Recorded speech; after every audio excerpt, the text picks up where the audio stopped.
There you go, my darling. Cheers. Thank you. These sweets don't just provide a sugar rush for customers, but a lifeline for Diane. She's been selling sweet treats to people at Dudley Market for 18 months, but recently trade has turned sour. She now fears for the future of her business. People just can't afford luxuries at the moment, and with the sweets, I went to the wholesalers yesterday, and the sweets, one bag of sweets had gone up by £2.50 per bag. That's just one bag of sweets, not the amount that I need to get. Well, I'm trying at the moment, trying to keep it open as long as possible, but the way things are going, it doesn't look as if it's going to survive. How long do you think you've got? 6, 8 months at the most. And how do you feel knowing that? It's soul destroying. Inflation, the rate at which prices are rising, was already at a high of 7% in March.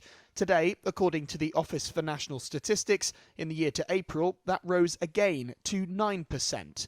But the Institute for Fiscal Studies says for the poorest households in the country, it could actually be nearer 11%, because more of their total budget goes on household bills.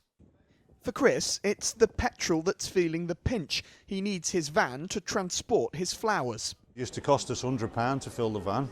If I put the same amount of money in there now, we just get just under 3/4 of a tank of fuel. I hear that only the strongest businesses will survive, and then when they come through this, they'll be better off for it. But how many businesses are going to collapse in the meantime before then?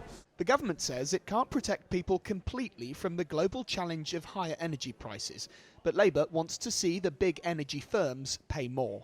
The Chancellor has already given help to households by cutting fuel duty, by setting up a household fund, and of course we continue to look at what more we can do. Well, Labour are calling for an emergency budget, and the flagship policy in that is the windfall tax on the big profits being made by North Sea oil and gas companies, and using those revenues to take up to £600 off the bills of ordinary families and pensioners who are really struggling right now. The Bank of England expects inflation will peak this winter, then come down over the next 2 years. Time many will wish would fly by. Lewis Warner, ITV News, Dudley.